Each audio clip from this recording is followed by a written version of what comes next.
Assalamualaikum warahmatullahi wabarakatuh. Kembali lagi bersama channel Kabut Malam. Kali ini kita ada cerita dengan judul Wisma Angker. Sebelum kita memulai cerita ini, jangan lupa buat teman-teman semuanya untuk tekan tombol like, share, subscribe. Dan jangan lupa untuk nyalakan lonceng notifikasi biar kalian tidak ketinggalan dengan cerita-cerita dari Kabut Malam.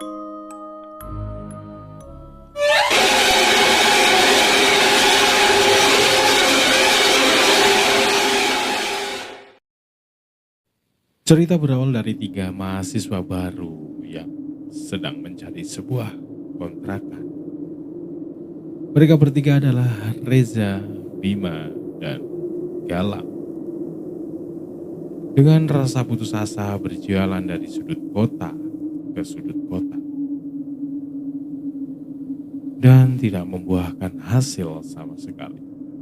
Beristirahatlah mereka bertiga di sebuah warung kopi di pinggir jalan.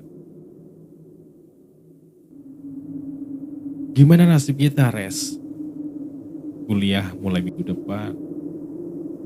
Kalau tidak dapat kontrakan, mau tinggal di mana kita? Sabar, tenang Bi.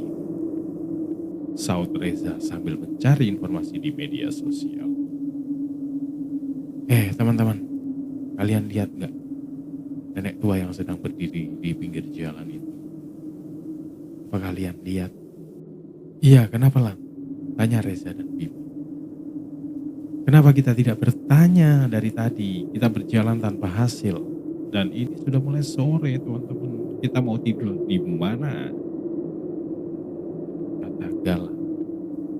Daripada kita bertanya sama nenek itu, kenapa kita tidak bertanya sama bapak penjual kopi itu?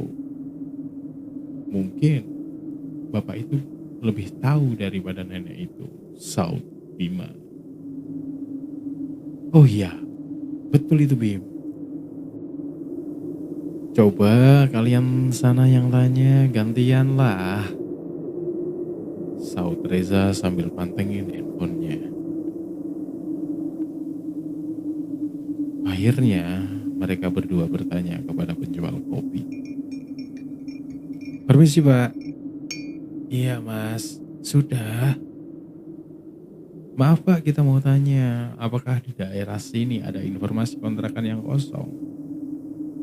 Untuk 3 orang Pak. Kalian dari mana Mas? Saud penjual kopi.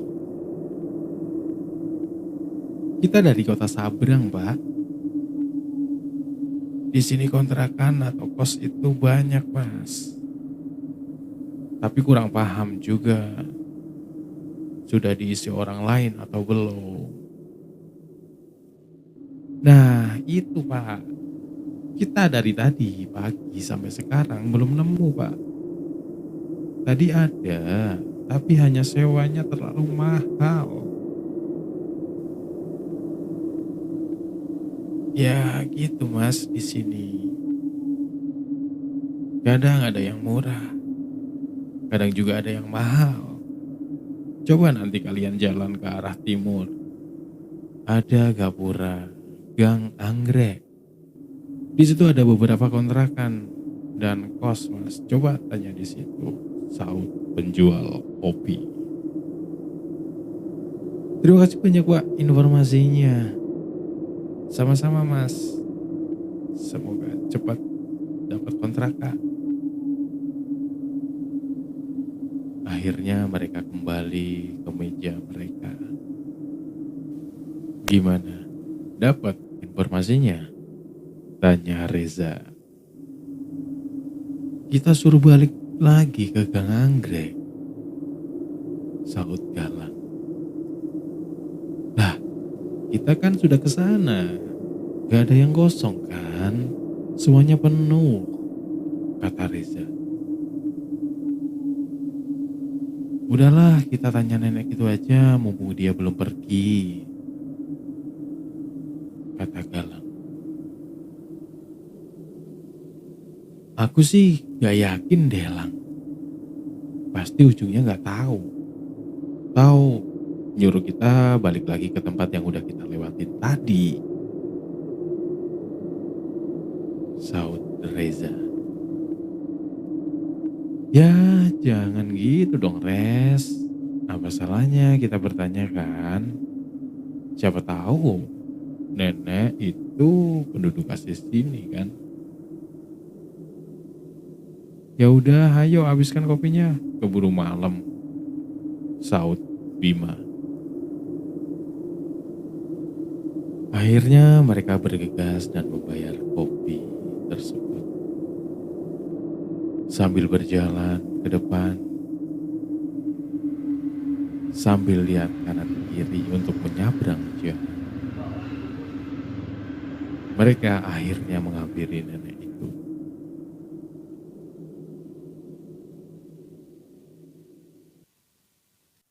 Permisi nek, numpang tanya. Iya cuk, bagaimana? Saut nenek sambil memandang wajah mereka. Maaf nek, nenek asli orang sini? Tanya Bima. Iya cuk, kenapa? Gini nek, kita kan mahasiswa baru dari kota seberang nek. Dari tadi kita nyari kontrakan buat tinggal selama kita kuliah. Itu nggak dapet nek, kata Bima. Lah, kalian mahasiswa baru. Kenapa nggak tanya dari tadi, Cuk? Saut nenek. Kebetulan nenek ada rumah yang dikontrakan, peninggalan almarhum suami nenek, Cuk.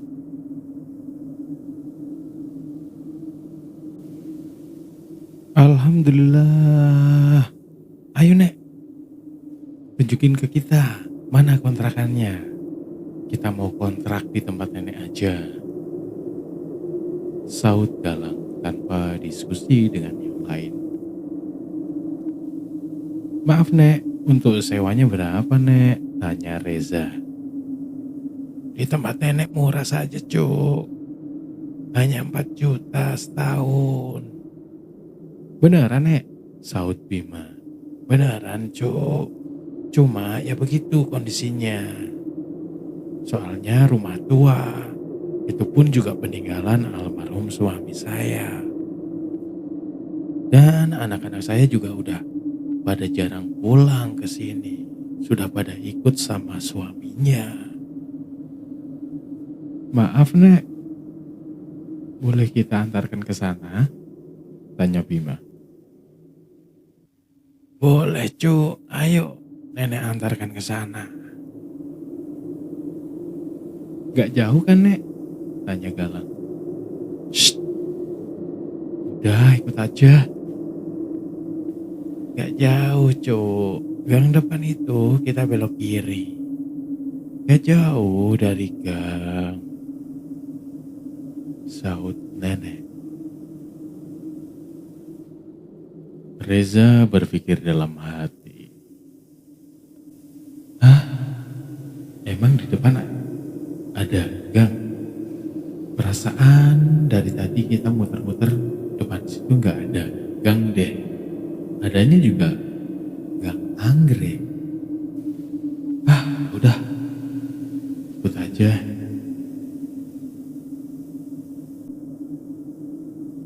Sambil berjalan, mereka sangat senang. Akhirnya mereka dapat kontrakan juga. Setelah dari pagi keliling cari kontrakan, gak dapat hasil. Akhirnya mereka dapat kontrakan juga. Setelah berjalan beberapa menit, Reza bertanya sama nenek. Nenek, dari tadi berdiri di sana nungguin siapa, Nek? Biasa, Cuk. Kalau sore, nenek suka nungguin penjual jamu. Langganan nenek. Oh, gitu. Kirain lagi nungguin siapa, Nek? Tanya Reza. Iya, nunggu penjual jamu, Cuk. Soalnya udah langganan dari dulu. Oh, pantes. Nenek masih kuat ya jalannya. Ternyata minumnya jamu ya, Nek. Gurau Reza. Shh, gak boleh kurang ajar kamu. Kebiasaan. Maaf Bim, bercanda Bim, kata Galang. Maafin temen kita ya Nek, dia suka gitu Nek, bercandanya Nek, kata Reza. Gak apa-apa Cuk, saut nenek sambil tersenyum. Akhirnya tanpa sadar mereka sudah sampai di depan rumah Joglo dengan halaman yang lumayan luas. Ini rumahnya Nek, tanya Reza. Iya Cuk, ini rumah saya. Serem ya Nek, tanya Galang. Shh, mulutmu lolang, kata Bima. Nenek hanya tersenyum sambil berjalan ke arah pintu. Dan mereka bertiga sambil melihat kanan kiri dan saling pandang memandang.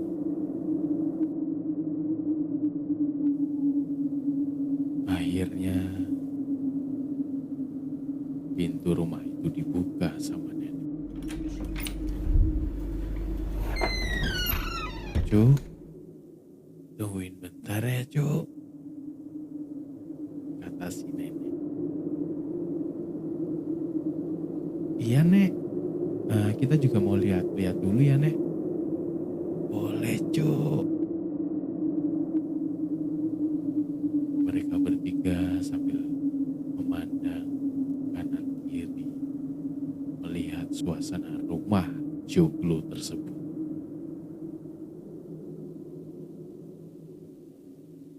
Bim, lu yakin gak sih Bim? Ini harga 4 juta dengan halaman seluas ini Bim. Ya alhamdulillah, disyukurin Res. Untung kita dapat kontrakan. Coba kalau sampai nanti malam kita gak dapat kontrakan, kamu mau tidur di kolong jembatan?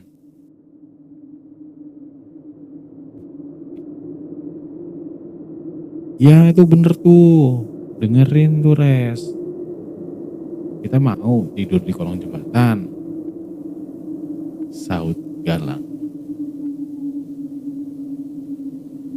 Ya nggak gitu juga sih, cuma perasaan ini beneran nggak sih? Udah positif aja. Udah, yang penting malam ini kita bisa istirahat, saut Galang.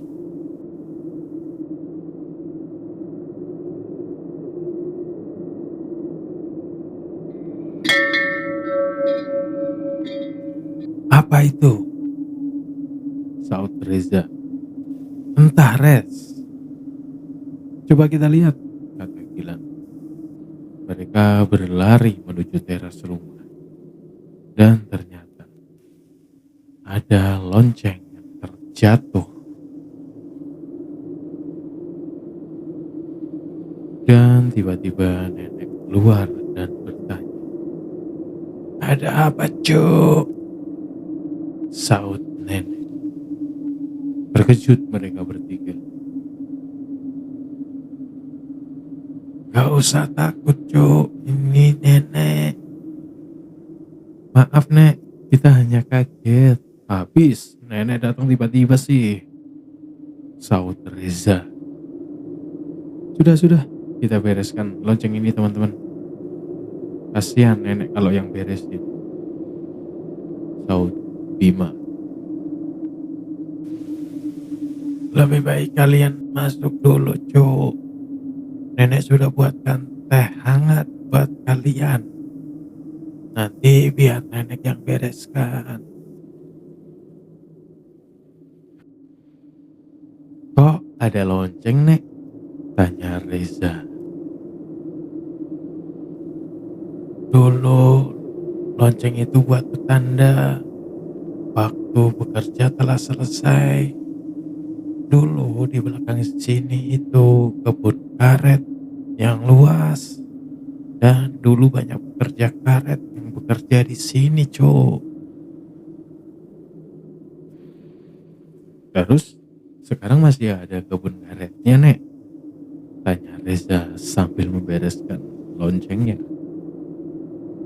Masih, Cuk. Sisa kebun pojok belakang saja. Yang kebun bagian depan sudah terjual, Cuk. Yang mana kebunnya, Nek? Sahut Galang. Itu di sebelah ujung yang ada sumurnya, Cuk. Luas sekali ya, Nek. Ternyata sayang banget udah nggak ada yang ngelanjutin, kata si Bima. Iya, Cuk. Sudah masuk dulu, istirahat dulu. Keburu teh kalian dingin. Mari masuk dulu, Cuk. Biarin aja loncengnya, nanti biar nenek yang beresin. Akhirnya mereka bertiga masuk ke dalam rumah. Sesampainya di depan pintu dan melihat isi dalam rumah tersebut, mereka tercengang dengan ornamen kayu jati, lampu gantung, dan beberapa lukisan tua yang mereka tidak kenal.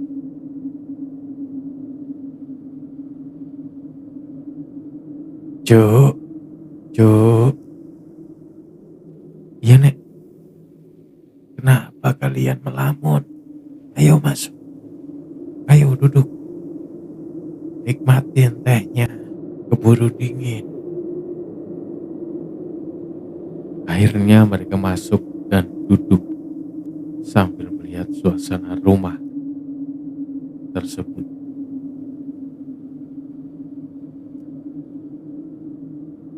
Cuk, nanti kalau sudah minum nenek ajak ke kamar kalian. Di sini ada 5 kamar, Cuk. Sekarang aja, Nek, sahut Galang. Iya, Nek, sekarang aja, sahut Reza dan Bima. Ya udah, ayo, Cuk. Nenek antarkan ke kamar kalian. Mereka bertiga akhirnya diajak keliling rumah tersebut. Ini kamar yang pertama, Cuk. Di dalamnya ada tempat tidur dan lemari, Kata nenek sambil berjalan menunjukkan kamar yang lain. Dan di kamar yang paling terakhir ada di sebelah dapur. Ini kamar terakhir, Cuk, kata nenek. Tapi maaf, pintunya rusak. Tidak bisa dibuka. Gak apa-apa, Nek, lagian kita cuma bertiga kok, kata Bima sambil melangkah ke dapur. Ini dapurnya, Nek. Terus kamar mandinya di mana, Nek? Oh iya, Cuk. Kamar mandi ada di luar, Cuk. Sebelah dapur. Ayo sini, nenek tunjukkan, kata si nenek. Ternyata kamar mandi dari dapur berjarak 10 meter dan masih menggunakan sumur tua untuk mengambil airnya. Reza di dalam hati, wah, ini serem sih. Gimana kalau kebelet pas malam?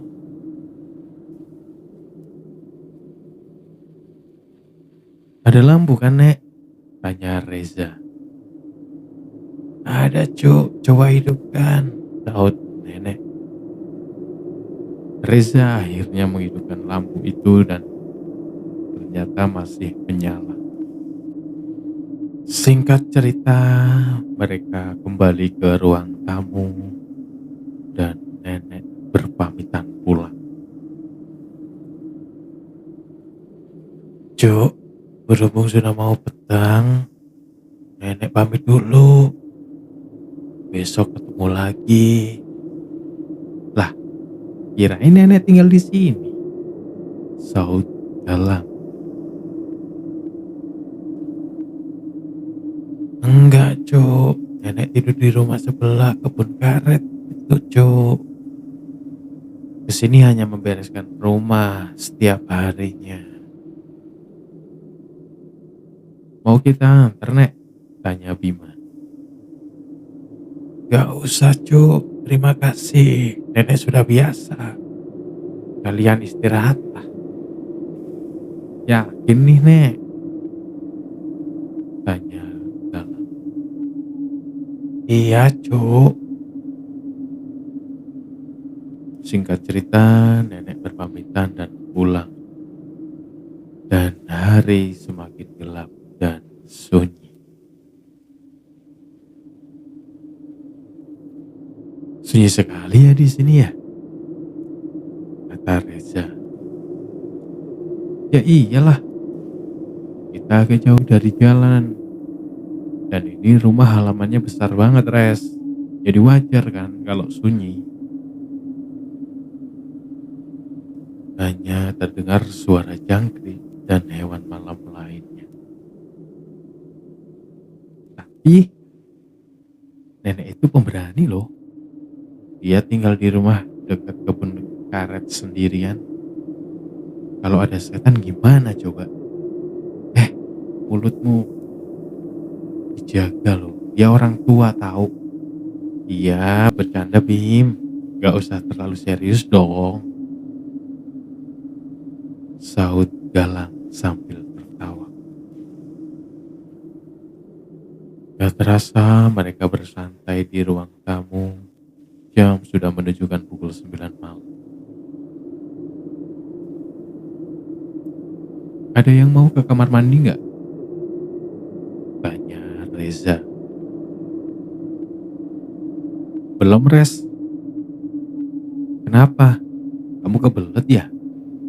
Tanya Bima. Reza mah takut itu, bilang aja minta temenin, sambil tertawa. Enggak, aku cuma tanya doang. Kalau belum ada, biar pintu belakang aku kunci.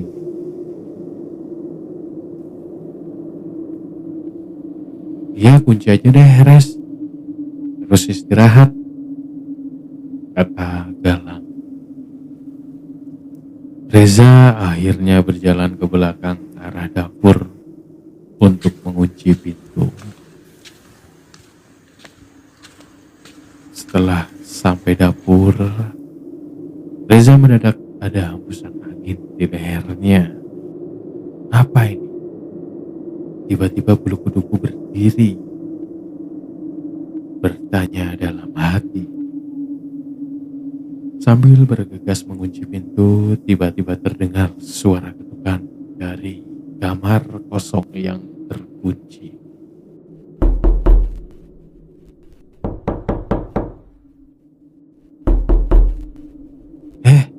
Kalian, gak usah jahil. Sialan, kerjain kan kalian. Aku mah gak takut hal gituan,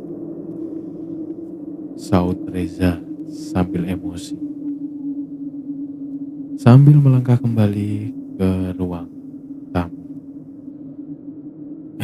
Kalian, dasar, kerjain ya kalian ya. Dengan tiba-tiba Reza bertanya dengan Bima dan bilang, "Hah?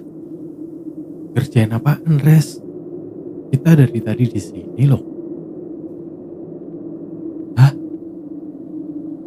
Gak usah bohong kalian.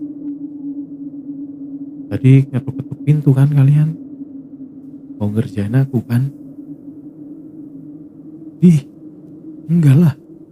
Kita berdua dari tadi di sini," kata Galang. "Ya, perasaan lu aja paling, Res," kata Bima. "Ya istirahat yuk, mungkin kita capek deh. Seharian jalan kan. Ya kita istirahat. Besok kita mulai aktivitas lagi," Yaudah yuk istirahat yuk. Eh teman-teman, aku mendadak mau ke belakang nih. Tuh, sekarang siapa yang penakut? Bilang aja lo mau ngajak temen kan ke belakang. Saud Reza. Enggak, aku nggak takut lah. Ngapain juga takut, kata Galang. Ya udah sana, buru. Ntar jangan lupa dikunci lagi, kata Reza.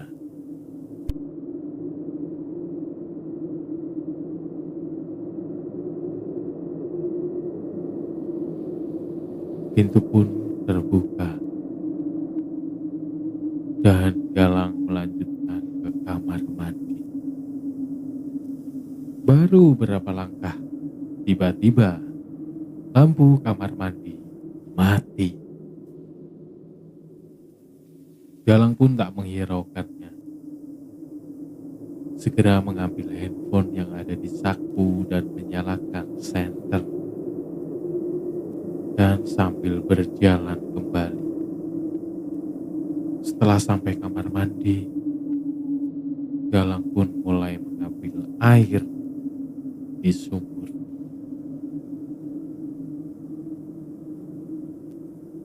Dan sebelum mengambil air, Galang pun terdiam mendengar dari kejauhan suara, "Tolong!"